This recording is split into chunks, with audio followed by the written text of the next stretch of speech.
you, Bante.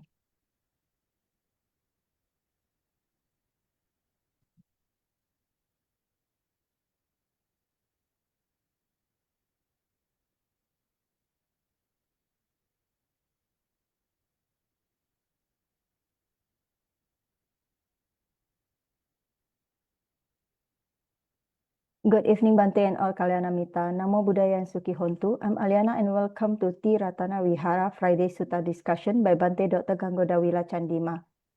Ti-Ratana Vihara would like to inform a great news that the Vihara is going to conduct a one-day non-stay retreat by Bante Dr. Ganggodawila Chandima named Mudita Retreat on Saturday, 25th of April 2026 from 8 a.m. till 5 p.m. Kuala Lumpur time. For further information and registration regarding to the Mudita retreat, please check on Ti-Ratana Vihara Facebook account or WhatsApp groups. Everyone is welcome to join in and hope to see you at the retreat. Today is the day 162 of this series of Sutta discussion, the 14th class of Satipaṭṭhāna Sutta with topic Dhammānupassanā, 7 awakening factors, the exercise 35 in 35th in Satipaṭṭhāna practices. Satipaṭṭhāna Sutta is the 15th sutta that has been chosen by Bante Chandima for this sutta discussion series.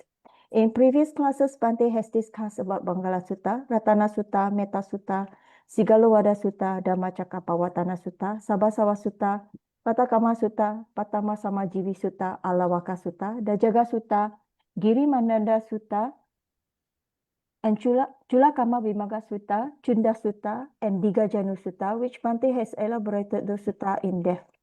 For those who have missed our previous classes, please check on Ti-Ratana Vihara Aman Padana Clan's YouTube channel. We have uploaded the previous classes there. We are always welcoming newcomers, therefore please share around about this class to other friends and family members so that whoever that wish to join the class via Zoom where we can engage directly with Bante can contact the Vihara administrator, or you can join the class from Ti-Ratana Vihara Facebook channel where we broadcast the Sutta class live on every Friday evening from 8:30 till 10 p.m. Kuala Lumpur time. Now let me introduce to you about our speaker, Bante Dr. Ganggodawila Chandima, was a professor of Buddhist philosophy in the Department of Philosophy at Ateneo de Manila University, Philippines. His recent peer-reviewed articles, Socrates and Early Buddhist Medical Ethics, Foundation of Moral Reasoning in the Care of the Body and Mind, 2025, was published in Buddhi, a journal of ideas and culture of Ateneo de Manila University. Bante also presented his latest research at the annual meeting of American Academy of Religion, or AAR, in Boston, USA, in a paper titled Custodian Without Ordination, the Gani Nanse Tradition and Monastic Succession in 17th Century Sri Lanka. Bante was also the senior advisor to Patisota, a virtual Dhamma organization that hosts a weekly online Pali reading class, Sutta discussion, Dhamma talks, and a variety of other Dhamma activities. His Dhamma works can be accessed at www.patisota.blogspot.com, and we can also follow Bante at Patisota Facebook account. Without further ado, we welcome once again Bante, and as always, thank you very much for the wonderful guidance and teaching. Sadhu, sadhu, sadhu.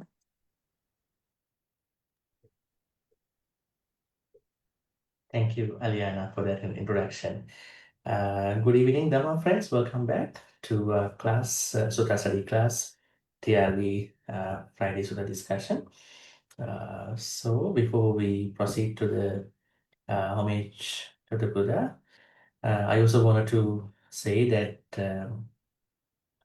almost all the videos, recordings that the Vihara is doing have been uploaded onto platforms, social media platforms by Aliana and her son, Aaron. So we have to be very grateful, thankful for those things, because we only come here on Friday and then we are dispersing at the end of the discussion, although we are, So there are things happening, between the time. So just wanted to shout out to those important things. All right, so with that in mind, let us pay homage to the Buddha and we proceed. Sadhu, sadhu, sadhu. Namo tassa bhagavato arahato samma sambuddhassa. Namo tassa bhagavato arahato samma sambuddhassa. Namo tassa bhagavato arahato samma sambuddhassa.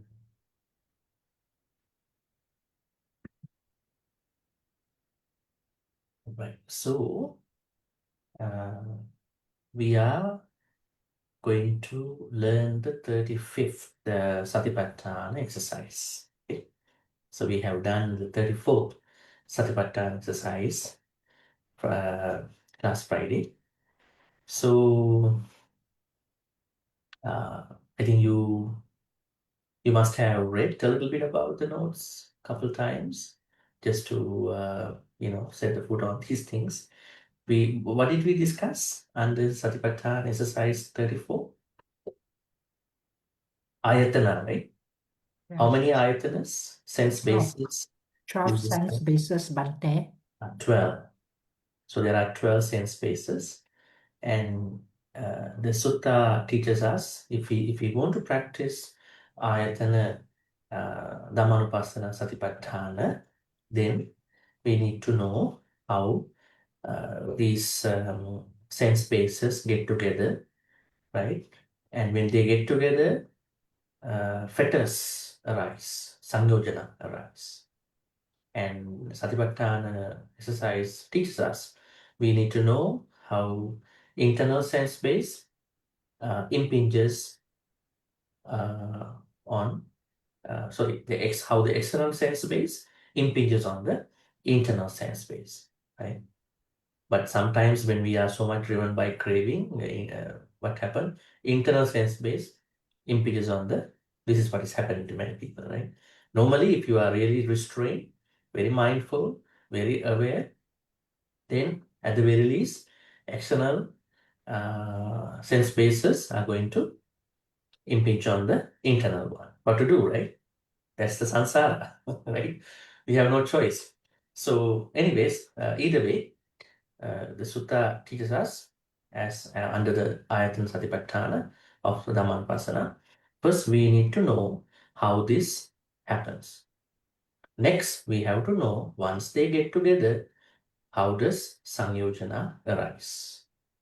And then sutta teaches us to understand after Samyojana arises as a consequence of this connection, whether we are aware about the arising of a samyojana, a fetter. And then the sutta teaches us whether we are aware, we are aware about samyojana's process, whether we are able to remove it or the urge to remove it.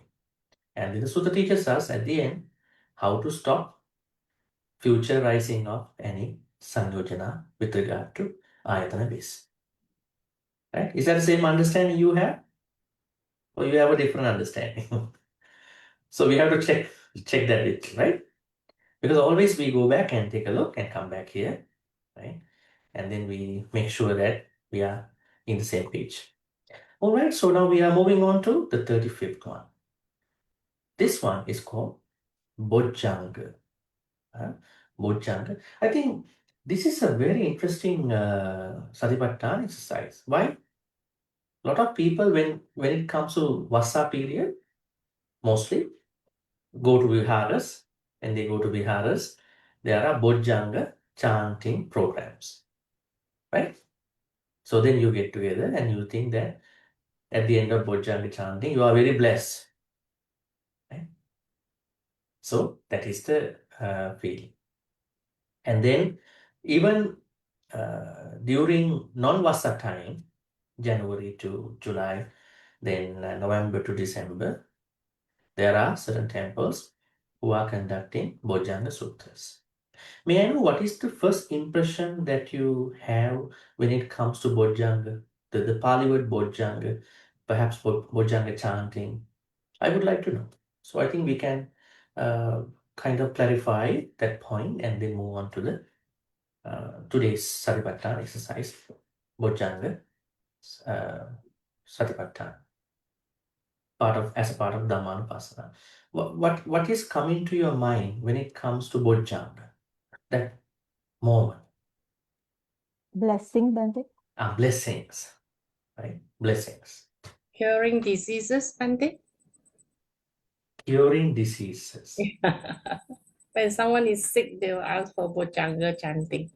Bojjhanga chanting. Yes. Okay, so then there are two answers. One is blessings. Second is curing ailments. Right? I think the first one is the answer of the second one. Curing ailment in the form of blessing. Yes. Third one? Can we say awakening factors? Bojjhanga. Yeah, awakening factors. The meaning, right? What are the other thoughts that come to you? Bante, there are three types. Usually we will chant the Maha Kassapa Thera Bojjhanga. You have also chanted Maha Moggallana Thera Bojjhanga and also Maha Chunda Thera Bojjhanga. Three.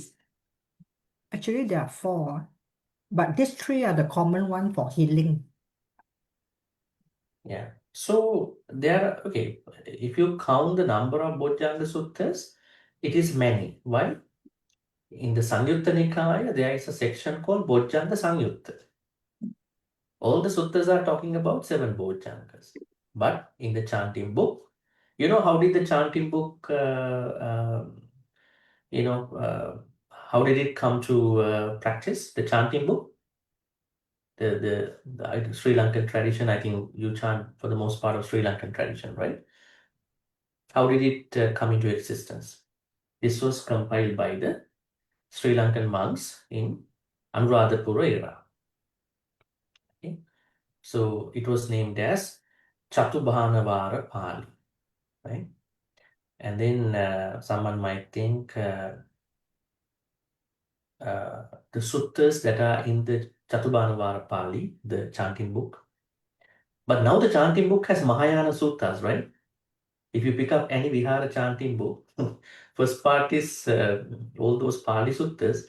At the end, there are Pali chantings too, small collections, but they are coming from Mahayana tradition, right? I mean, we have to know, right? But what to do? We have no choice too, right? Because you go to Vihara, you listen to those chanting. Yeah, think about the sutta called Jina Panjara. Jina Panjara. This is a very famous sutta, right? Actually, it's not a very long sutta. It is said the Buddha and all those senior arahants are going to be on your certain parts of the body. Hade Anuruddhocha. Venerable Anuruddha. I think you remember we discussed that yesterday in our OPRC class. Venerable Anuruddha is in your heart. Hade Anuruddhocha. Sariputtocha Dakkini. Venerable Arahant Sariputta is going to be on your right side. Moggallano Sivamaki. Arahant Moggallana will be on your left side. So wherever you go, they are going with you. Right? On the right side, left side, in the heart. Right? So this idea comes from Abhayagiri tradition in Sri Lanka. But it doesn't matter, you know. So certain suttas came into chanting book. But the thing is that somebody might question, why not the other suttas? Why are they not powerful enough? Why are you only chanting some of the suttas from the chanting book? What about Sabbasana Sutta? Girimananda also. Girimananda Sutta is in the chanting book, right? What about other main suttas that we cherish, that we learn? So that means this collection of the suttas were done at the discretion of certain arahants or certain monks. And it doesn't say it is a very comprehensive choosing over certain things. But anyways, because our topic is Bojjhanga, right? So 3 Bojjhanga Suttas were added into this chanting book, right? 3 Bojjhanga Suttas. As Sumita said, Mahakasapattira Bojjhanga, Mahamogganattira Bojjhanga, Chundattira Bojjhanga. And you said maybe 4. Yes, there's another small Bojjhanga Sutta in the end, right? That's a very small one. Maybe, I think 10, 12, maybe 20 stanzas, right? So anyways, when it comes to the word Bojjhanga, our what do you call thought, general thought of many is blessings and all that. If you look at the 3 Bojjhanga Suttas context, yes, they were meant to bless. Do you know why Arahant Sariputta, Arahant Moggallana got sick? It is said that they smell something that is poisonous, right? In the forest. So they smell it. And then they got sick. And then what happened? The Buddha went over to them and then taught them. I cannot say taught them, Buddha reminded them 7 Bojjhangas. They know already Bojjhangas. Sometimes I think this is happening to us. We know a lot of Dhamma, but in the face of calamity, in the crisis, we forget all that. Somebody has to come and teach you. Oh, remember? Now I know. Until that point, we forget. Why? Because of these ordinary distractions. So that's why it's very important to keep learning Dhamma, right? That repetition can help us. So then what happened? These arahants were able to recollect those 7 Bojjhanga factors. And at a certain point, Buddha also got sick. At that point, Arahant Mahachunda approached the Buddha and then reminded the Buddha about 7. Now somebody might ask question, why the Buddha? Right? Why somebody has to remind him? That's a question. It is not reminding, perhaps reminding. That means, when you learn Abhidhamma, this is kind of an observation that they are pointing out. It is said in Abhidhamma that Arahants' thoughts are always wise. But at certain points, Arahants don't use wisdom into the particular activity. But they are wise, but they are not using wisdom. So, it is said, let's say, when they start giving a Dhamma talk, then they are fully wise at that point. It doesn't mean that they don't have the wisdom. They have the wisdom. But depending on the situation, they are having full wisdom or kind of different context of situations. That's why here the Buddha was reminded by Arahant Maha Chundattira about 7 Bojjhangas. Okay, I just wanted to share with you some of the information. And somebody might think here, what do you teach about Bodhipakkhya Dhamma? Have you heard this term, Palita? 37. Oh, yeah, see? But I have to explain to come. See? So this is a Bodhipakkhya Dhamma. So I would say 37 factors of, I'm typing, factors of awakening. So this Bodhipakkhya Dhamma idea was not an early Buddhist idea. It's a commentarial idea. We can see it in the Pali commentaries. Okay, so you don't have to worry about it. But I just want to tell you, this is where it is mentioned. Otherwise, you might think it's early Buddhist. So it is said that there are 37 factors of awakening. That means when someone is in the process of potential awakening, that person must have completed these 37 awakening factors as much as possible. culmination is the enlightenment or awakening. Okay, so what do you think about this Bojjhanga idea? Now, we discussed Bojjhanga, 7 Bojjhangas were given to Arahants and then even to the Buddha, because they were reminded about the 7 Bojjhangas and that helped them to get back to normal. Can we think about a normal scenario in your life? You are kind of sick, okay? Your sickness could be due to a mental problem. Say, for instance, you became not happy today. You heard something that was not good to you, right? Okay? You heard something that was not good to you and you are not happy about that thing. About somebody or maybe something. Maybe even something that was about you and it popped up in your mind as a flashback, and then now you are not happy. And then you learn from somebody about right mindfulness in this discussion. That means we need right mindfulness, samma sati. And we also need to learn about Dhamma investigating about reality or mental states. Then you are going to change the way how you look at that particular moment of frustration or unhappiness. So can you get better at that point?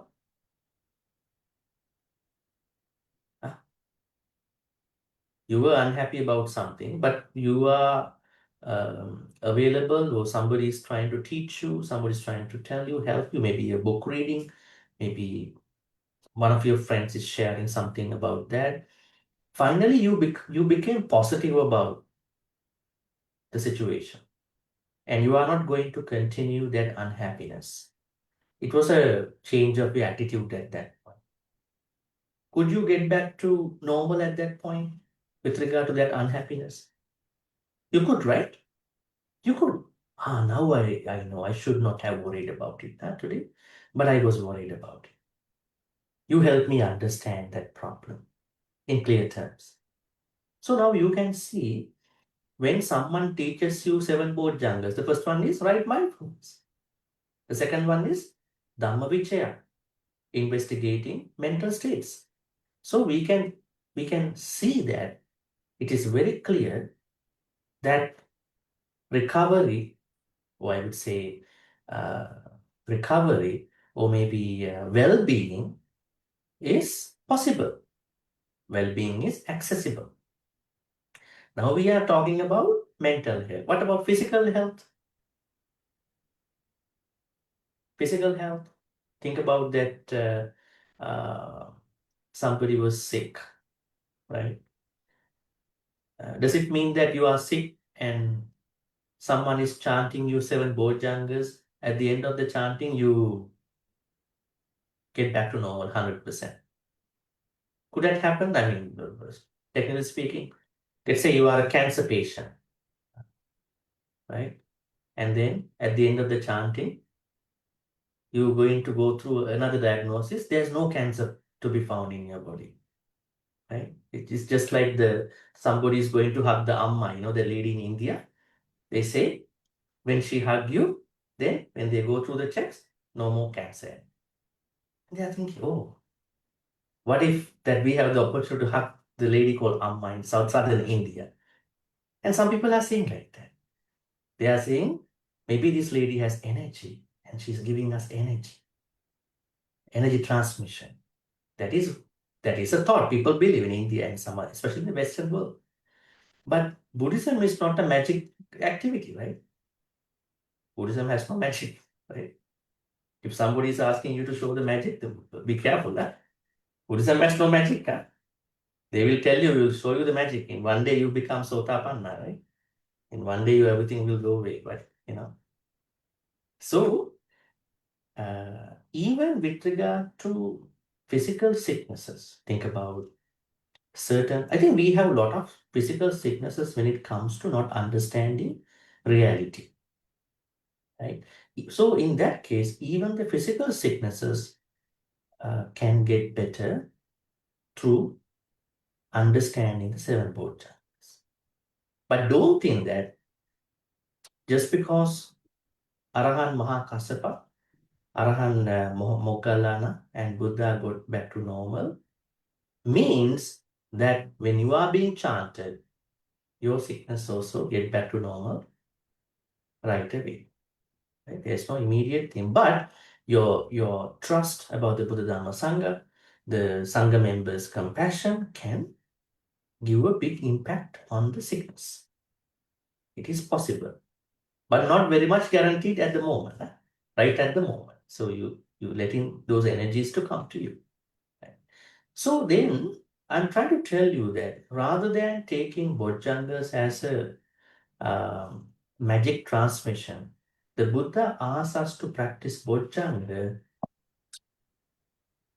He asks us to practice Bojjhanga to have calmness, clarity, and enlightenment.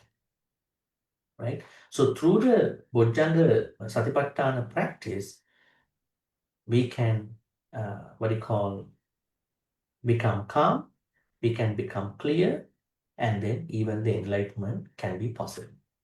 Right? So this is one of the very interesting Satipaṭṭhāna practices we see in the Bojjhanga, in the Satipaṭṭhāna Sutta.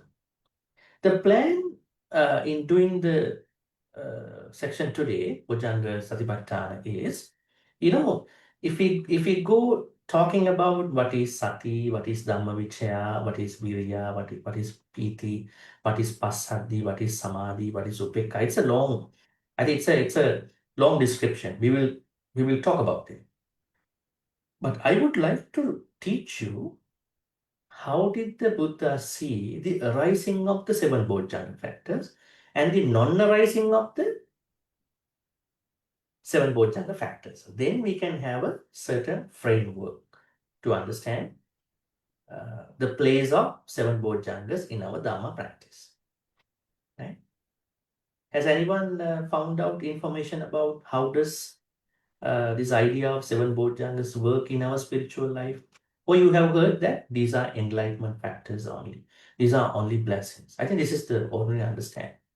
So let us first take a look at the text and then we will get into that part.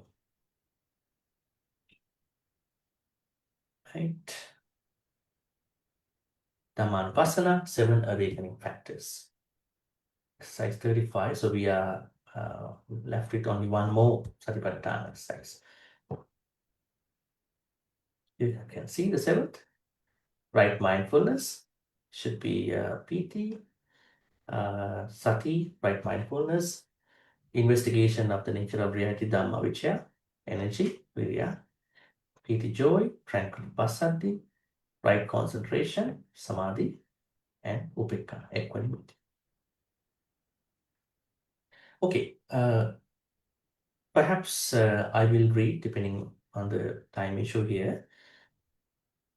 Punaca parang bhikkhave bhikkhu, you can read on your side. Dhammesu Dhammānupassī viharati sattasu bojjhangesu. This is the part. Katanca pana bhikkhave bhikkhu Dhammesu Dhammānupassī viharati sattasu bojjhangesu. So, let us see. Again, bhikkhu dwells contemplating mental phenomena as mental phenomena. What did we discuss about this framing? Mental phenomena, dhammesu dhammānupassī, kāyesu kāyānupassī, vedanasu vedananupassī, chitte chittanupassī, dhamme dhammānupassī. How to understand this point? I think I explained that even last time. This is the most important thing in Satipaṭṭhāna Sutta, other than the context. It's always mentioned at the beginning of any Satipaṭṭhāna exercise, which we've been covering in the last many days, as Ariana said, 14 days. When we talk about Kāyanupassana, right mindfulness based on the body, then Kāye Kāyanupassī. With feelings, Vedanasu Vedananupassī. Thoughts, Chitte Chittanupassī. Dhamme Dhammanupassī. That means mental phenomena as mental phenomena. What is the important thing here which we need to understand? When it comes to our ordinary life, we don't understand body as body, right? How do we understand body? Body as somebody's body, my body, other people's body. This is the biggest issue. That's what Satipaṭṭhāna Sutta is trying to debunk, clarify. And when it comes to Vedana, how do we understand feelings? Feelings as feelings is the supposed understanding. But how do we take it? Feeling as XYZ feelings, right? My feeling, somebody's feeling, right? So then we are into trouble. Basic thing. Citte-Citta-Anupassi. Thoughts as thoughts. Not thought as my thought, your thought, somebody's thought. Right? So you look at the problems in the world, I mean, politically, socially, family-wise. Where is the problem? When people try to, possess their own thoughts, their own feelings, their own XYZ body, that is the problem. Arguments, challenges, criticism, sometimes even very heinous crimes. Right? All these happening because they are not taking them the way how they were asked to take. And what about Dhammānupassanā? Dhamme Dhammānupassi. Dhamma means mental phenomena. Anything about mind, right? Thoughts and anything. So it takes from a very higher point because when we talk about mental phenomena, it has the true nature of everything. Now, if you go back to the first one, 5 hindrances, right? Think about when I have 5 hindrances, I have to understand 5 hindrances are controlling me, right? But how do we understand in our daily life? I think we don't take it that way. We don't say Kamachanda is controlling me. My passion is telling me to do something, right? I have to go for it. I don't care about other people. And then my ambition is telling me to do it, good or bad, ethical, unethical. Right? Kamachanda is taking us over. At that point, we don't see it as Kamachanda. We see it as, no, my, I, ours. Think about any other thing. Kukucha, right? Worry, regret. So when it comes to kukucha, we use all the garnishing, right? Things about kukucha, right? We don't want to see it as kukucha. Right? We take it as kukucha as my problem, and then a lot of problems are coming up with that thing. So that's why the Buddha is saying that even with regard to mental phenomena, we have to see them as they are. Mental phenomena are mental phenomena. Mental phenomena are not personalized stuff. Right? That is 5 hindrances. And then we discuss about 5 clinging aggregates. Rupa, Vedana, Sanya, Rupa, Vedana, Sanya, Sankhara, Vijnana. If we take them as kanda, aggregates, we are okay. But we don't take it that way. We cling to Rupa, we cling to Vedana, Sanya, Sankhara, Vijnana. Then what will happen? We don't see what is Rupa. We don't see what is Vedana. We don't see what is Sanya. We don't see what is Sankhara. We don't see what is Vijnana. We only see what is Rupa in the Sutta study class. Right? When you go back, I don't know. I mean, I hope that you are cultivating. Then after that, after the hour and a half, then Rupa Kanda not become Rupa Kanda and my Kanda, other people Kanda. Right? Vedana becomes something else. Sanya becomes something else. Memory, my memory, if I'm not mistaken, that was what happened. Don't argue with me, my memory is correct. I don't know what your memory is like. We try to argue with the memory problem. And then karma. And then vijnana. Right? So what happens? We don't see Panchakanda as they are. We see Panchakanda as Panchupadana. And then if we take Ayatana, we don't see Ayatana as Ayatana. We see Ayatana as fruits of fetters. Right? Fetters are going to intervene. Ayatana, right? This is what we discussed. And today we are saying, what is the problem with regard to us? What is the problem with regard to us being not, improve with regard to not, act on the Bojjhangas? Why we are not able to help create Bojjhangas? Or why Bojjhangas are running out? And how to develop Bojjhanga? This is what this particular Satipaṭṭhāna exercise is teaching us. So once again, I'm telling you, in order for us to benefit for Satipaṭṭhāna, any of Satipaṭṭhāna, we have to see as they are for the most part of our life. Although we are talking conventionally, I have a body, but I know this body is composed of 4 elements and 5 aggregates. Okay? Then we are good. So, although there is that provision to understand life, body, people, but still, if we are going to practice Satipaṭṭhāna, we need to see Satipaṭṭhāna teachings as they are. And today, Bojjhangas. So, Dhammānupassi, Dhammesu Dhammānupassi, Sattasu Bojjhangesu. First Bojjhanga. Normally, they don't call it as Bojjhanga, they call it as Sangbojjhanga. Right? So you cannot call it as Bojjhanga Sutta next time. Huh? Why?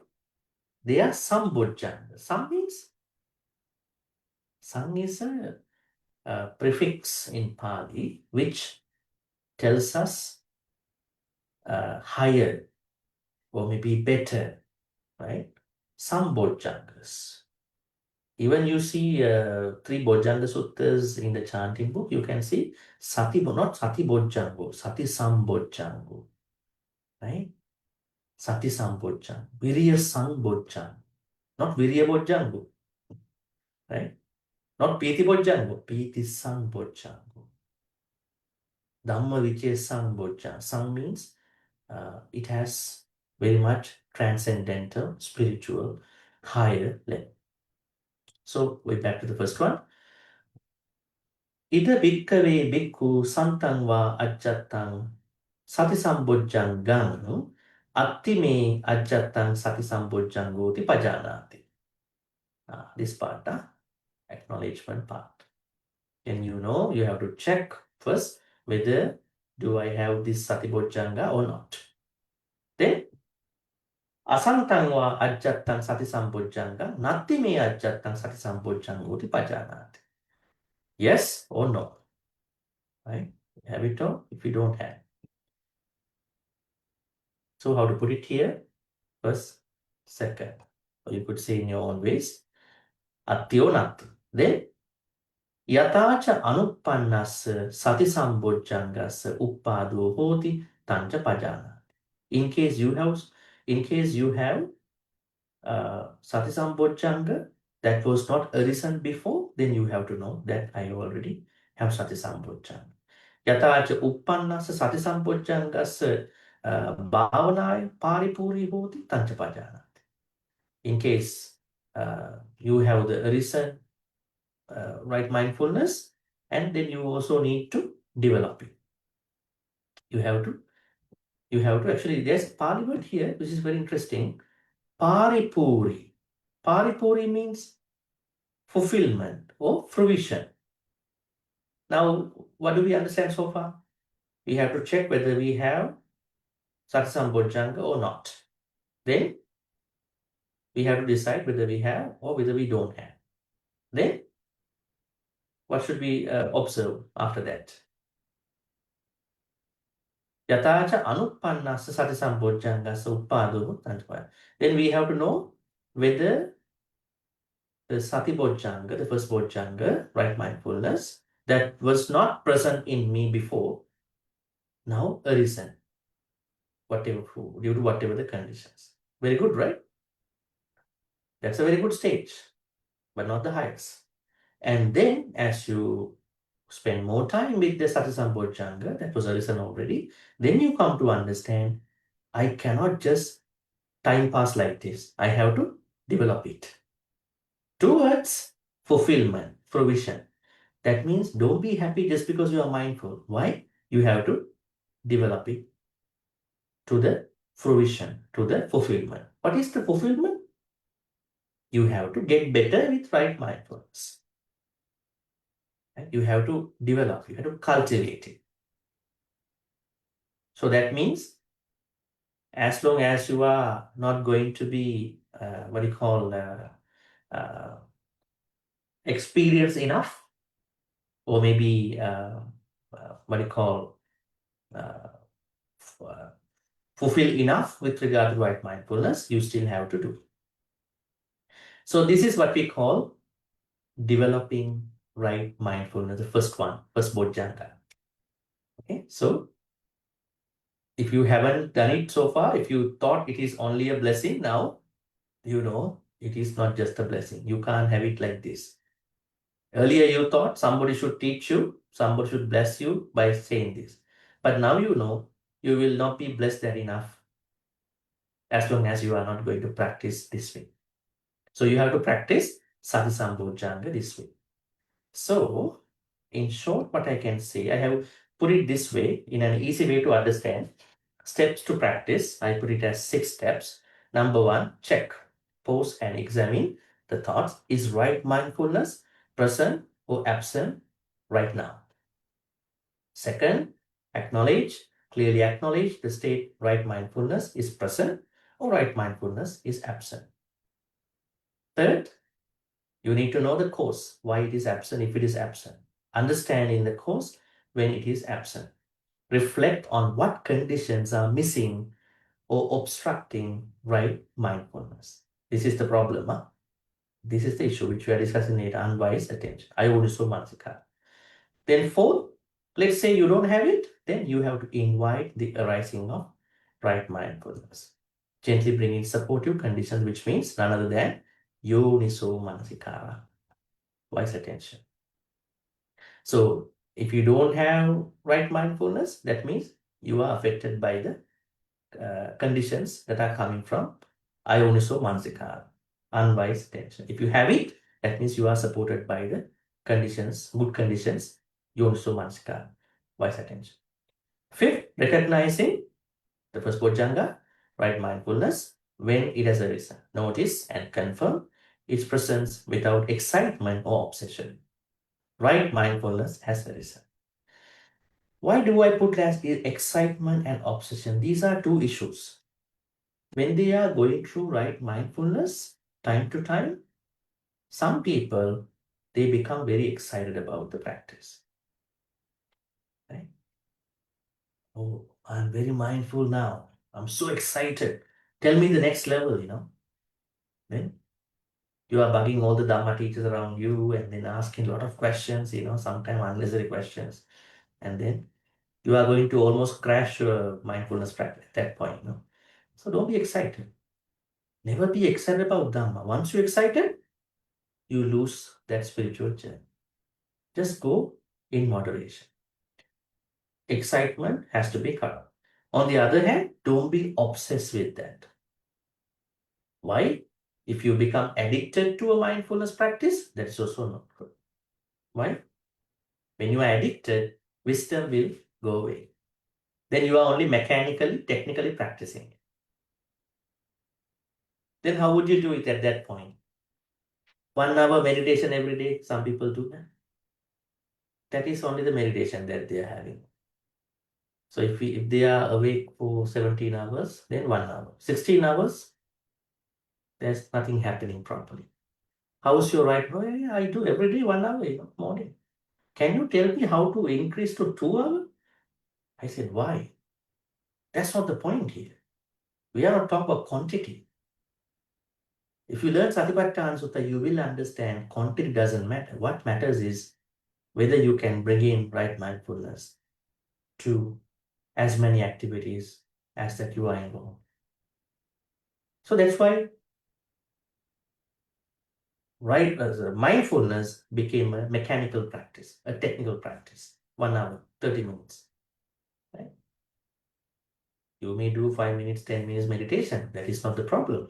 But if you only say, I have right mindfulness because I do it 1 hour, that could be a situation. Don't be obsessed. Right? So excitement, no excitement.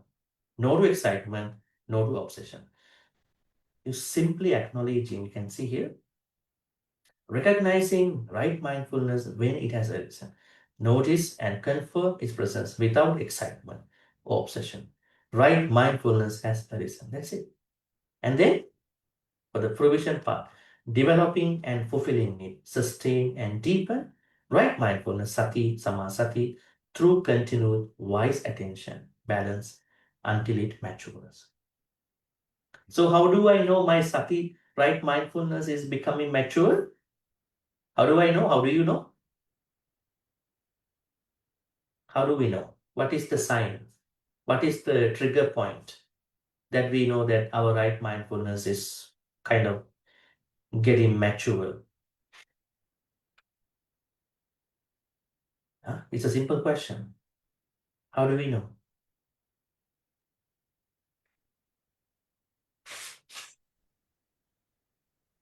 When the mind is very clear, Mind can be clear during the practice. serene, Mind can be clear during the practice, right? When you meditate, every time you feel you are clear, right? You are calm and clear. Then again, after that particular meditation, technical meditation, you go back to the normal life. Bante, when we are more patient and tolerant, Yeah, that's also something similar, right? Other times we cannot be like that, right? We switch between, right? Bhante, we must have wise attention, Yuniso Manasikara. Yes, Yoniso Manasikara is the balancer here. You are learning something new today. When you Bhante, yes, okay. How about awareness, high awareness? awareness is happening now, right? Mindfulness is awareness, but awareness cannot flourish without wise attention. This is the balancer, regulator. Right? You have the fan working only if you have the full control from the remote controller or the regulator. Otherwise, fan is working, you cannot stop it, you cannot turn on it. No control over that, no management. So wise attention is what we learn through the suttas, which regulates all the good things. So how do you know? My question was, your right mindfulness is becoming mature, not just happening, not that you are functioning with right mind. You know it when you know you can practice simultaneously the rest of the 6 bojjhangas. According to this analysis, you can go to Dhammavicaya, Viriya, Piti, Passaddhi, Samadhi, Upekkha equally. If you cannot go, that means it's not flourishing. You are right. You are in the same place. You are stagnating in your practice. Okay, that's why the Buddha said bhavanaya paripurya. Developing for the fruition, not the perfection. We cannot be perfect in Dhamma practice. Only the Buddha became perfect. Bhavanaya paripurya. I will show you again here. The Pali word. You can see here. Last one. Yatacha uppannassa sati sampojjhangassa bhavanaya paripuri hoti. Paripuri. Paripuri, fulfillment, fruition. Right? It happens slowly, gradually. All right. So, because we have to cover the rest of the things too, we are moving on to Dhammavicaya Bojjhanga. Same thing. Dhammavicaya means investigating Dhamma. What you don't see here is details. You still don't know what is Sati, Dhammavicaya. We will pick up another sutta to talk about it. Ahara Sutta in the Samyutta Nikaya. I have given in the below. At the moment, I want to show you the framework only. Then we will get to the bottom of what they are. So Dhammavicaya means mental factors. What are the mental factors? We will learn after. But just for the moment, same process. When you want to practice Dhammavicaya Sambojjhanga, same process. Check, acknowledge, understand the cause, when it's absent, and all the similar thing. Energy, Virya. What is Virya will be discussed in the next sutta, Ahara Sutta. Same process, energy. You check, acknowledge, and all that. Same Pali. Piti, joy. You can see the same Pali phrasing. Attime, nattime, anuppannassa piri sampojjhangassa uppado hoti, and then finally bhavanaya paripuri. Same thing. Same. Checking, acknowledgement, understanding causes, inviting if it is not arisen, recognizing, and then developing, fulfilling. So the list keeps going this way. So, because to save time, you can read later also. Now I'm going into the most important part. Here you can see after giving the 7 Bojjhangas, Buddha is teaching you have to practice these 7 Bojjhangas internally, externally. I have said here. She dwells contemplating mental phenomena externally. Here, internally, externally, universalizing the 7 awakening factors. What does it mean? How to practice 7 Bojjhangas? Now we know how to practice it. Right? Know whether it is present, know whether it is absent. If it is present, then I know it is present. If it is already present, I have to cultivate to the fruition. This is what we have to do with 7 Bojjhangas. Not even that. As Satipaṭṭhāna's insight process teaches us, Buddha is asking, we have to think, we have to know that every sentient being, as long as they can understand life, they have the ability to practice 7 Bojjhangas. Just like Mahayana taught about Bodhisattvas, the Pusas, right? What do they say? They are saying, we all are Bodhisattvas. We all carry Bodhicitta, right? So when we say, here everybody in this class, all 44 people here, we all carry Bodhicitta. So never say anything bad to anybody, right? Everyone is a Bodhisattva. What would you feel at that point? We have to behave well. Right? If we think there's somebody who is not even listening to Dhamma, really messing up in his whole life, so what to do? You are a Bodhisattva. You have a long way to go. We don't make that statement. We are saying you all are Bodhisattvas. But what is happening is that your Bodhisattva Bodhicitta is already covered with akusala, asala. Somebody has to let you figure out your Bodhicitta. So that's kind of a Mahayana thought. But we know those thoughts having roots to Satipaṭṭhāna Sutta. Buddha is saying all beings carry 7 Bojjhangas according to how they are living in their life. So that is the insight part with regard to the Bojjhanga Satipaṭṭhāna to do. And then we have to know what is the origin, what is the, disappearing of Bojjhangas. What is the origin of 7 Bojjhangas?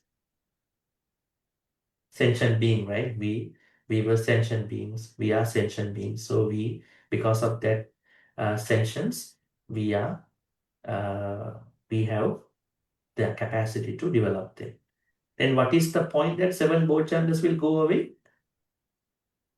So when we attain Nibbana one day, right? And when we pass away as an Arahant or so forth, then we will not have that capacity to develop. And then the usual phrasing, we have to keep this Bojjhanga understanding going. So what will happen as a part of Dhammānupassanā, mental phenomena, through this Bojjhanga, that means through practicing Sati, Dhammavicaya, Virya, Piti, Passaddhi, Samadhi, Upekkha, what will happen to us is that we will not furthermore cling to the 5 aggregate world, and we will not depend on the 5 aggregate world. Right? This is what all the phrasing says at the end of each Satipaṭṭhāna. You can see, Anisthitocha viharati, we don't depend on the 5 aggregates. Nacha kinchi loke upadhyate, we don't cling to those 5 aggregates. Right? Not clinging, not depending. Right? Now let us go and see what are these bojjhangas. Further notes on the 7 awakening factors. I'm going to choose the Sutta, Samyutta Nikaya's 46.51 Ahara Sutta. This Sutta teaches us what nourishes 5 aggregates, what denourishes 5 aggregates, what nourishes 7 awakening factors, what denourishes 7 awakening factors. What do we mean by denourishes? What is supportive? What is supportive for the 7 awakening factors? So what is obstructive to the 7 awakening factors? When we say nourishing means what are supportive to the development of 7 awakening factors. All right. The Buddha explains that each awakening factor, Sati, Dhamma, Vichaya, Virya, Piti, Sampasat, Samadhi, Upekkha, fails to arise or mature not because of bad conditions alone, but because of a lack of wise attention. Ayoniso Manasikara. Below is an outline of how each factor becomes weakened and how it is developed according to the Ahara Sutta mentioned above. First, let us choose the first one, right mindfulness. Okay. What are the conditions that we need to practice right mindfulness? Foundations and conditions that sustain right mindfulness. May I know what are the conditions for right mindfulness? It's a very simple question. Now, Buddha says, if we want to practice right mindfulness, we need supportive conditions. What are they in clear terms? What are those conditions? Do you know a number of conditions? The whole Satipaṭṭhāna Sutta practices are supportive conditions. So how many? 36. 36. Yes. Any of those practices. Be that posture, iriyapata, sampajana, then breath, anapanapabba, right? You choose, right? All these are supportive conditions. Now we know what do we need to practice right mindfulness. What are the denourishment factors? Not wisely attending to the right mindfulness supportive condition. Any of those, not attending to any of those 36 Satipaṭṭhāna practices. Right mindfulness does not arise if absent. Existing right mindfulness does not deepen or mature. Different people are progressing different. Sometimes they are having right mindfulness, but that right mindfulness does not develop over time for whatever the conditions. Now the Buddha is talking how to nourish to get to the supporting part. Frequently giving wise attention to these conditions. Yoniso Manasikara Bahulikaro. To what condition? What do we need wise attention for? We need wise attention to all these Satipaṭṭhāna practices. That means you will never become mindful without wise attention. Now you know how important is wise attention. Right? So let's say you want to practice breath meditation, wise attention only help you to practice it. Remember we did the Sutta retreat, 1-day retreat about wise attention at Ti-Ratana Vihara some time ago. Now you think about it, right? Wise attention, Yoniso Manasikara, think few years back. So you will never be able to tap into any of the right mindfulness Satipaṭṭhāna practices without the support of wise attention. Yoniso Manasikara is a must condition. Only when you have Yoniso Manasikara, you can understand the supportive conditions. What are they? Any of the 36 Satipaṭṭhāna practices. Those are the conditions. But those conditions cannot be traceable without having wise attention. So we have attention. Normally we have ayoniso manasikara, unwise attention. Right? Okay. And then, okay, so when you have right mind, ayoniso manasikara, right mindfulness arises even when absent. So you see a lapse of time, you are not very mindful about it. So you understand, then you understand I'm lacking in right mindfulness at the moment, so I have to. Also, when you have wise attention, it supports you for the existing right mindfulness to become stable and to develop, maintain, sustain, deepen to the next level until you come to the fruition. All right, that is about right mindfulness. Second, Dhammavicaya. Okay, now Ahara Sutta teaches us to understand exactly what is Dhammavicaya, right? Now you may have a very loose blanket understanding about Dhammavicaya. Dhammavicaya is Dhamma, right? Mental states. What kind of mental states are they? Have you ever thought this way? Everybody say Dhammavicaya Sambojjhanga. Maybe investigating the Dhamma. What Dhamma is that? What exactly kind of the Dhammas that are meant by Dhammavicaya? Here the Sutta teaches us. What are they? Kusala Kusala Dhamma, Savajja Anavajja Dhamma, Hina Panita Dhamma, Kanha Sukha Sappatibhaga Dhamma. Okay, let's see what are they. So when you investigate the Dhamma means you are discerning, you are identifying, you are distinguishing what is wholesome versus what is unwholesome. Okay. At the same time, you can understand what is blamable, what is praiseworthy. Blameless, savajja, blamable, anavajja, blameless or praiseworthy actions, speeches and thoughts. And at the same time, when you practice investigating of Dhamma, Dhammavicaya, you also know what are the inferior and superior Dhamma.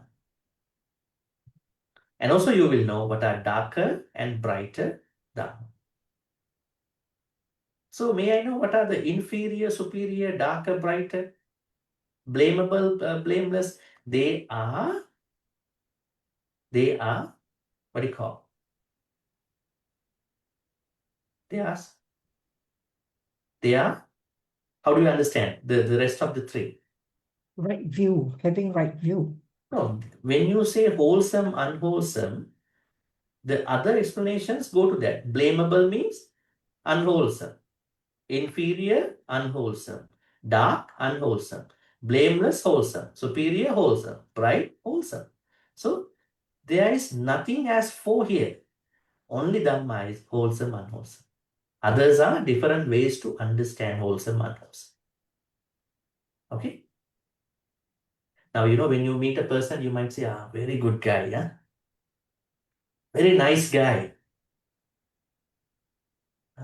Wonderful guy. What else? Extraordinary person. But all these are going back to this good guy concept. Right? Good person. Right? In the same way, Hina Panita, then Kanha and Kanha and Kanha Sukha, Savajjana, they go back to this very interpretation of wholesome man.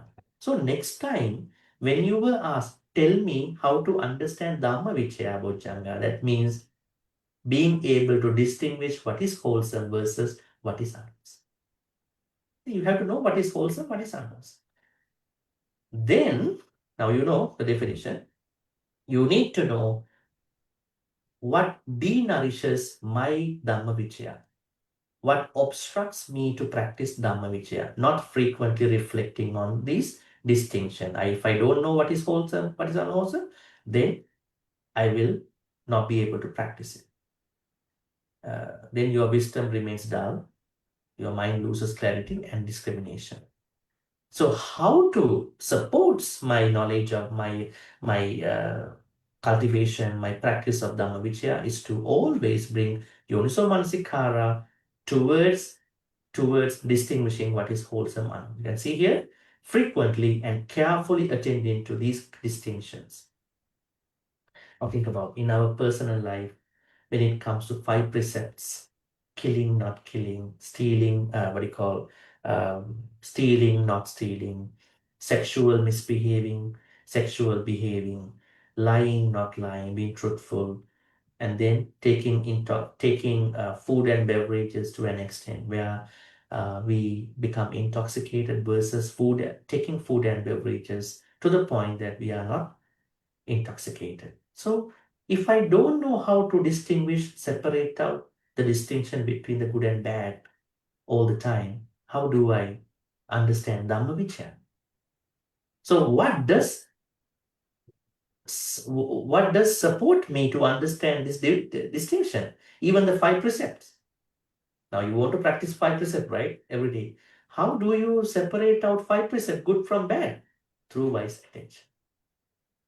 Through Yonaso Manasikara. That's why Yonaso Manasikara is the pillar in our Dhamma life.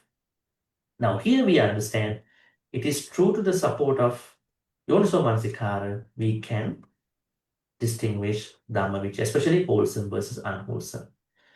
Third one, Virya. What is Virya? What is meant by Virya, Sambojjhanga? The Buddha used 3 types of Virya. Arambhadhatu, Nikkamadhatu, Parakkamadhatu. Arambhadhatu means the energy that you are creating to start or kickstart something. Is it very difficult to kickstart, jumpstart something in our life? Think about it. You want to be a business person for long, entrepreneur, but it never came true. You wanted to make it happen. It never happened. Or maybe you want to practice something from Buddhism. You are thinking, you are ruminating so long, but it never happened. Why? You could not create arambhada. This is the first element of the next time when you talk about virya, tell me what is virya energy. Virya means nothing but arambhadhatu, then nikkamadhatu, parakkamadhatu.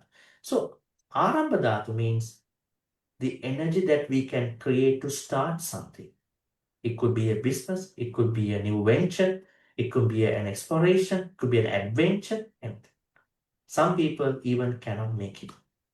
Even they want to do, but they cannot make it because they don't have arambha dhatu in their life. Second, nikkama dhatu. Let's see.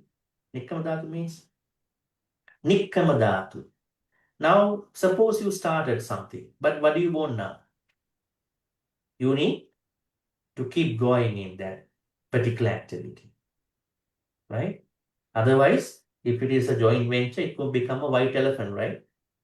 A lot of projects got started, only the buildings. After that, it's an abandoned building, or maybe a barren land. Very big projects, $1 million properties, right? Why is it? People came up with a lot of big ideas, but finally, what happened? The least feasible idea was chosen by people.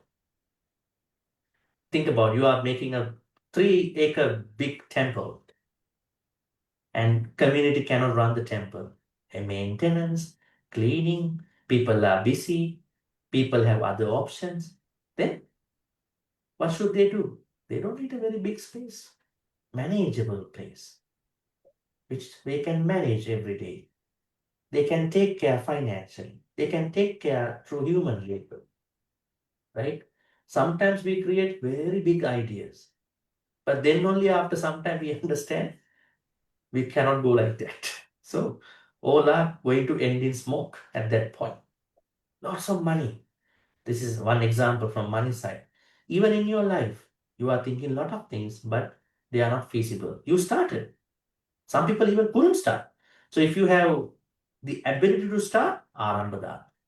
Then second, nikkamadhatu, to push it to the next level. Parakkamadhatu is the fruition, completion of the project. So energy must have these 3 elements to be successful. Next time when you say virya, I don't think I have virya because I'm still in the thinking stage. I haven't started it. I haven't even pushing that to the next level. So what virya do I have? So virya means, in order to make it a virya sambojjhanga, okay? Virya sambojjhanga, it must cover arambhadhatu level, starting level, nikkamadhatu, the level of movement, parakkamadhatu, completion level of that particular activity. So this covers virya. What obstructs us not to have these 3 types of virya? not frequently attending to energizing qualities. That means because we are having unwise attention. Ayoniso Manasikara, because of that, we cannot kickstart jumpstart. We cannot move it to the next level. We cannot finish it in time. So, and then we can see all the things. And spiritually, practice becomes lazy and or mechanical, right?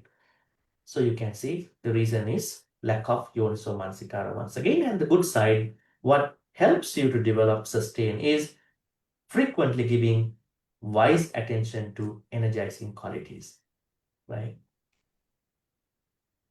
What are the energizing qualities? You always wisely attending to Arambha Dhatu, how to kickstart, jumpstart, how to move into the next level, Nikkama Dhatu, and then Parakkama Dhatu. Without wise attention, you will never make that happen. Piti Sambojjhanga. How it is supported? Conditions that give rise to wholesome joy and uplift. Piti Sambojjhanga, Attaniya Dhamma. What are the obstructions? Not frequently attending to joyful, inspiring qualities. Practice feels dry. Motivation weakens despite effort. Conditions that give rise to wholesome joy and uplift. So we can say the problem is that we don't have wise attention to the conditions that can help us have joy. I think we can discuss that because the Buddha has not clarified it in clear terms here, but we can understand. You know, Dhamma joy. When you learn Dhamma, when you engage in Dhamma activities, do you have a certain joy at that point? You do, right? You do have a joy, right? And then, what do you think inside that joy? What constructs that activity, the whole movement as a joy? You need certain engagements. One very important engagement to keep the joy is Kalyana Mittata, right?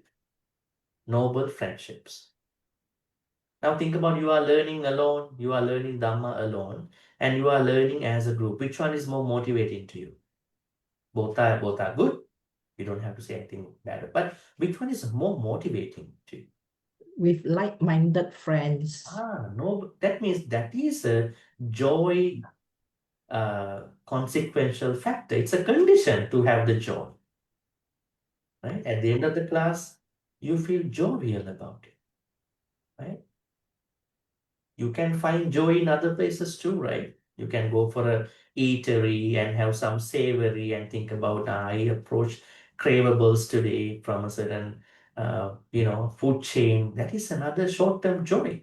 But this one, I learned 7 bojjhangas in the proper way, how the Buddha gave under Ahara Sutta.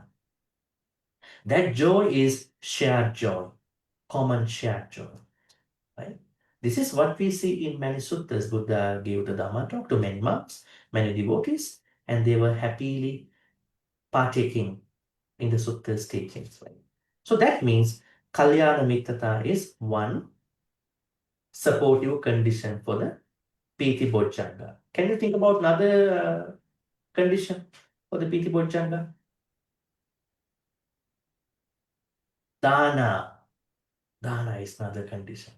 Sangika Dana. Everybody goes to temple. They bring food. You might say it's a potluck, but everybody brings a dish, right? So they are happily serving all the Sangha members. And then offering one person versus offering many people, right?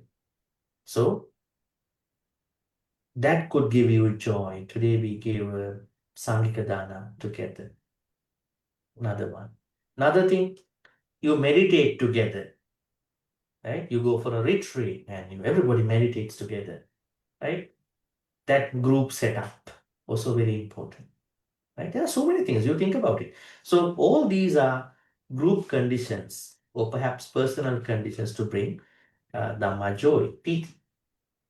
So how can we engage in those piti supportive conditions? Only through wise attention. Only when I have Yoniso Manasikara, I know what to do now.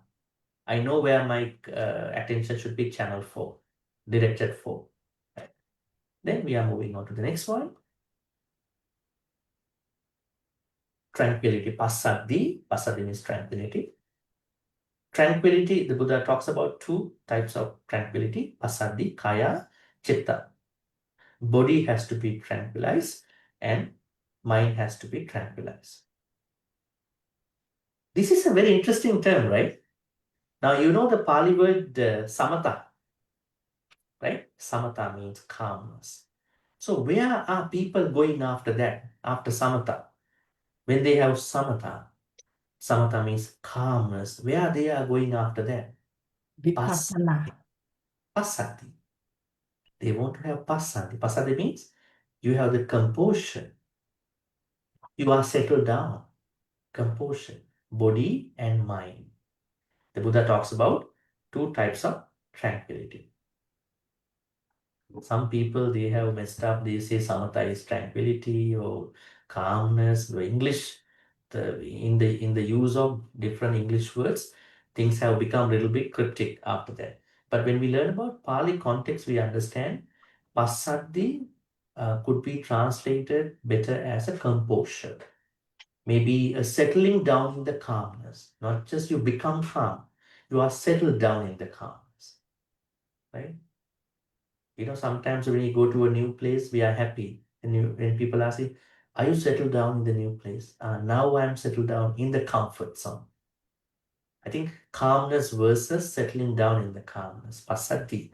So there are two types of passaddhi. So what obstructs passaddhi? Not frequently, wisely attending to calmness and the setup. So that means we have to avidly attend to wisdom, wise attention. How can I bring composure to my body, composure to my mind? It has thoughts. You need wise attention. Yoniso Manasikara is what helps us for that. Then the sixth one, samadhi, right? Concentration, which is going beyond calmness and then composure or tranquility. Here you can see something interesting. What supports someone to have samadhi, the sign of serenity, samatha nimitta, or non-dispersal or non-distraction, abhyagga nimitta. These are the supportive conditions, but nobody can come to these two signs without wise attention. So what obstructs someone to come to what you call samadhi sambojjhanga is not frequently or wisely attending to the samatha, stillness. That means you need wise attention, yoniso manasikara, to attend to the samadhi signs. Samadhi signs, different signs of your samadhi. So yoniso manasikara. Finally, upekha, equanimity. Equanimity, we understand, it is the balance, perfect balance, impartial awareness. And what supports us to get into Upekha Sambojjhanga is we should have Upekha Sambojjhanga Attaniya Dhamma. Now think about what are the Attaniya Dhamma, supportive conditions for being us impartial. Do we become partial time to time in our daily life? Oh, very fast. Politics. I'm right wing, left wing, I'm communist. You all are wrong, I've been following, observing this politics. When it comes to even Dhamma sometimes, you go for your own preferences. Right? Once you choose something over something, that preference nature will give you chanda. Buddha talks about 4 prejudices. Have you learned them? Now it's a good time to go back to another sutta which we discussed. We're not going to embarrass you. Just want you to think back. Have we discussed Sigalovada Sutta? Yes. Oh, when was that? Almost, I think, 2023 or 2022. In that sutta, we discussed 4 prejudices we may carry, so we cannot see the clarity in our life. What are they? Chanda, dosa, bhaya, moha. Chanda means our preferences always end up with prejudices. We should have a preference sometime, but problem is they are taking us to extreme level. Those are our hatred time to time. Right? Third one, fear. Sometimes we make decisions out of fear. We are very fear-stricken. We were scared, and we feared, and then we made a very bad decision in our life, or maybe for somebody. It's a prejudice. In Buddhism, you cannot be feared and make it. You will be feared, but don't make decisions out of fear. Just calm down. Let me have the clarity, and I will make the point for that. Last one is moha. You were what do you call delusion? What do you call dissolution? And you were so much ignorant about a certain point. So Buddha said, never make any decision when you were intoxicated by, when you were taken away by chanda, dosa, bhaya, moha. Now I'm coming back here. Then any supportive condition, because the opposite of those four is upekka, right? Partiality, now upekka is impartiality. So in order for us to come to upekka bound qualities, then we have to go beyond our personal preferences, personal collective preferences, and personal collective hatred, personal collective fear, personal collective delusion. Then only we would have the upekka. So we have to find out those conditions. And here you can see what obstruct exactly, not frequently, but not wisely attending to equanimity, upekka supporting qualities. Mind thought swings between liking and disliking. Wisdom remains emotionally intact. Now, what is happening to us? Sometimes we know the right thing to be chosen, but we pick up the other one. Why? We were a bit unhappy during that time. Think about, you are a judge. You are someone who is supposed to make a very good decision. But suddenly you were taken away by a small liking about something. Or you were bothered by a small disliking. And you choose something that should not be chosen. Right? So where is your upekka? I don't know where is my upekka. I chose it. You know what I mean? That's the problem, right?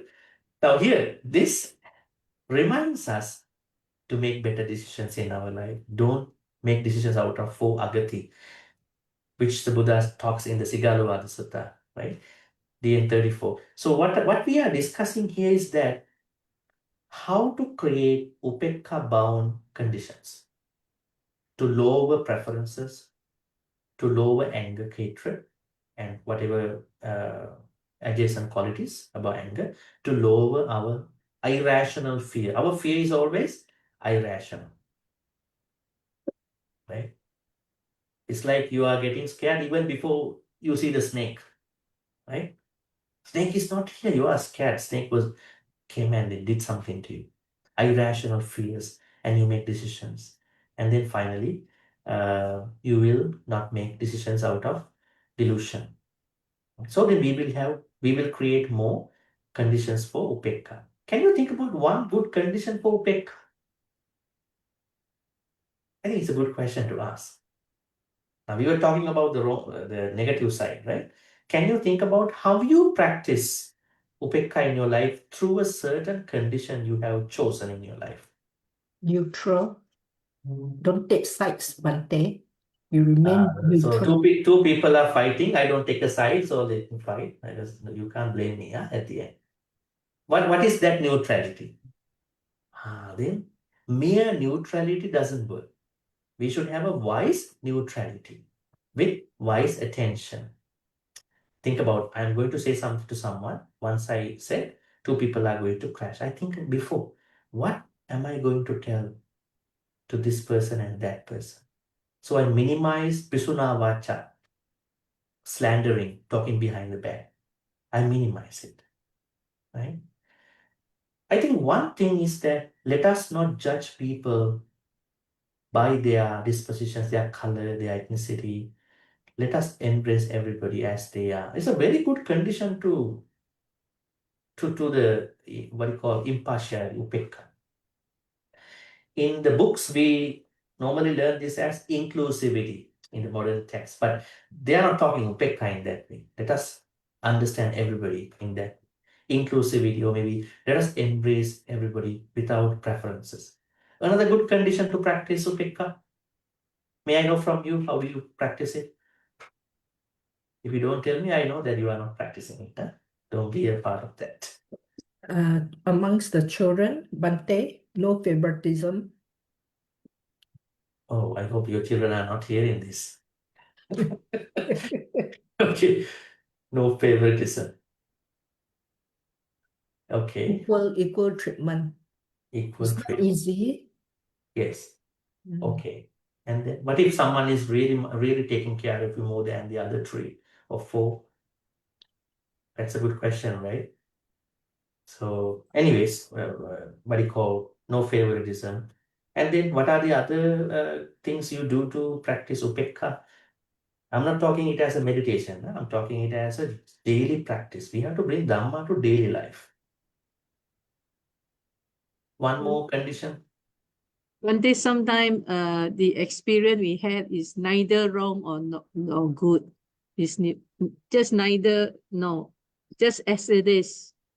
We accept the situation as it is, rather than blaming or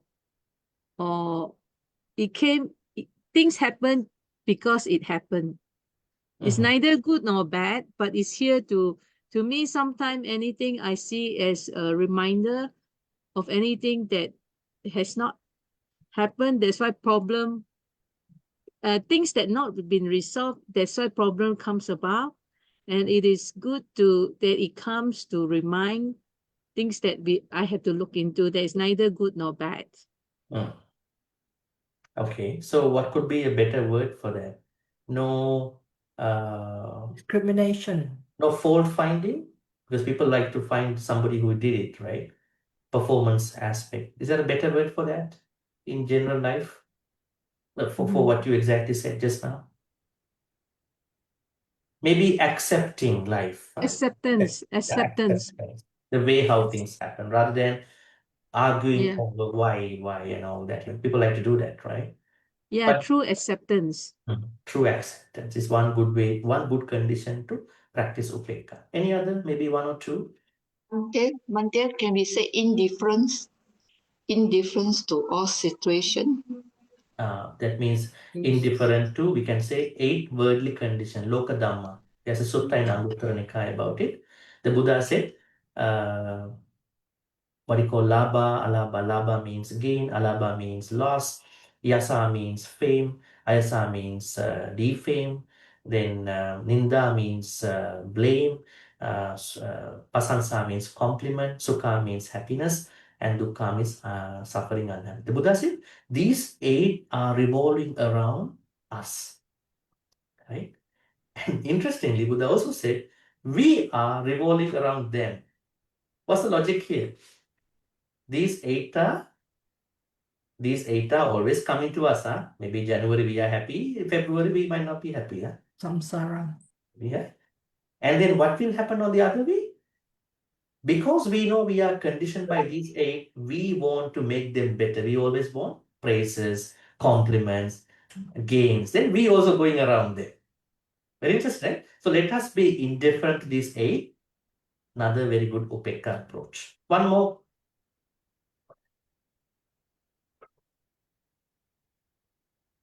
Others? Is that? How do you practice upekkha as a condition?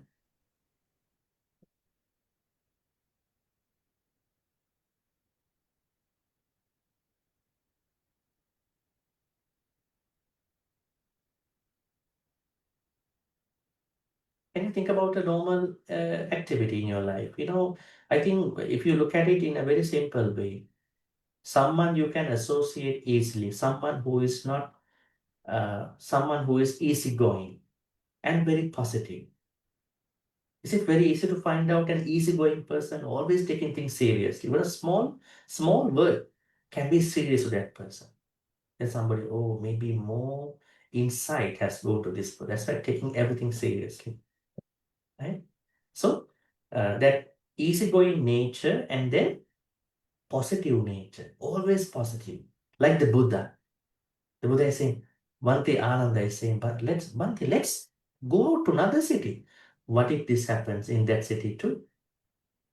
Right? The blames that were channeled to the Buddha. So just don't mind. Just stay here. Let us embrace what's happening here. Right? That positivity. But some people think, some misconstructed Buddhists, oh, my bad karma, my whole life is now bad these days. Maybe I haven't done enough good karma in the past. Right? They take Buddhism to be the negativity as the trigger in their life. So, because of the timing, I just simply ask you to find out better conditions for practicing Upekkha in daily life. But when it comes to Upekkha as a Bojjhanga, you need to look at many other conditions. The Buddha said, only when you have Yonso Manasikara, you can have the true acceptance, you can be indifferent, you can do all the other good things. So, finally, with regard to the Akusala side of Bojjhanga, awakening factors do not fail due to lack of effort alone. They fail because we don't repeatedly turn our wise attention toward what nourishes them. That's the problem. So 7 awakening factors are running away from us not because we want to do it, but because we don't bring wise attention, Yurso Manasikara, towards them. What we frequently attend will grow in us. Right? What we neglect fades even if already. So good stuff. Awakening is not accidental. The mind thoughts develops according to what it repeatedly attends to. Wise attention is the key. If you neglect wise attention, that is starvation with regard to your akusala. By choosing our attention wisely, we quietly cultivate awakening every day. I think it's very clear today that 7 Bojjhangas were given in a certain way by the Buddha. We have to understand that context. Buddha said, without wise attention, you may have never heard this thing. You only hear Bojjhanga, Bojjhanga, Bojjhanga. No, you will never practice Bojjhanga without Yoniso Manasikara. Now today you know. So next time when it comes to Bojjhanga as a Satipaṭṭhāna practice, always bring wise attention to do what is necessary with regard to any question. We may have one question before we, if you have, otherwise we can finish discussion. If you have. Okay, there's one question here, the text, I will answer that only. Can Bhante explain in the Yuganatta Sutta and how does it relate to Satipaṭṭhāna Sutta? Well, this sutta talks about how different people practice samatha practice and with the vipassana practice actually. Samatha vipassana, I told you, they are not meditations, okay? They are 2 states of Satipaṭṭhāna. Samatha part is the first part, vipassana part is the ajjata bahitta, that part. Some people, they develop the vipassana, what you call insight part, insight part later, but first, that is the normal way. Sometimes the other way around. Sometimes people practice them together. Actually, this is what we are suggesting. Practice Satipaṭṭhāna together. When you practice any Satipaṭṭhāna, don't only practice Samatha part or Vipassana part. Practice every Satipaṭṭhāna together. That is better to see the provision. All right, I think there are no questions at this point. So in this point, let us then transfer good karmas. So may all the good karmas we be making today by learning about 7 Bojjhangas and how you can practice them, how you may not be able to practice them. It's due to wise attention or maybe due to unwise attention. And may all these good karmas be transferred to all departed ones who passed away in the name of all of us. May they be well and happy. May they attain the supreme bliss of Nibbana. Sadhu, sadhu, sadhu. Idan me ñātīnaṁ hotu, sukhitā hontu ñātayo. Idan me ñātīnaṁ hotu, sukhitā hontu ñātayo. Idan me ñātīnaṁ hotu, sukhitā hontu ñātayo. May Deva, Naga, Mahindika receive all these good karmas. May they be well and happy. May they protect and bless all of you for good health, quality of life, prosperity, safety, and happiness. May they bless you for your Dhamma journey too, and may they attain the supreme bliss of Nibbana. Sadhu, Sadhu, sadhu. Ittavata cha amhehi sambatang punya sampadang sabbe deva anumodantu sabba sampatti siddhya. Ittavata cha amhehi sambatang punya sampadang sabbe bhuta anumodantu sabba sampatti siddhya. Ittavata cha amhehi sambatang punya sampadang sabbe satta anumodantu sabba sampatti siddhya. Akasattha ca Bhummattha Devanaga Mahindika Punyantang Anumoditva Chirang Rakhantu Sasanam. Akasattha ca Bhummattha Devanaga Mahindika Punyantang Anumoditva Chirang Rakhantu Desanam. Akasattha ca Bhummattha Devanaga Mahindika Punyantang Anumoditva Chirang Rakhang Tumang Parang Chirang Rakhang Tutan Sadanati. Next is our Dhamma wish. This is the most important supportive condition for many things, even for joy, Piti Sambodhanga and many. So once again, may all the conditions that we are making in our life always be leading up to making more noble friendships. May we be surrounded with more Kalyana Mitas. May we become Kalyana Mitas to as many individuals as we meet in our samsaric life. Imina punya kammena mami bala samagamu satang samagamu hutu yavanibbana pattiya. Finally, blessings. May all the good karmas we'll be making today by learning Bojjhanga, 7 Bojjhangas, and how they truly activate, how they truly function if we know how to practice them. May all these good karmas be made through all this, be supportive and helpful for all of us to attain the supreme Nibbana. Sadhu, sadhu, sadhu. Abhivadana Sivisa Nichang Vadha Pacha Ino Chattaro Dhamma Vadhanti Ayuvanu Sukhang Balang Ayuraru Sampatti Sagga Sampatti Me Vichu Ato Nibbana Sampatti Iminati Samicchatu.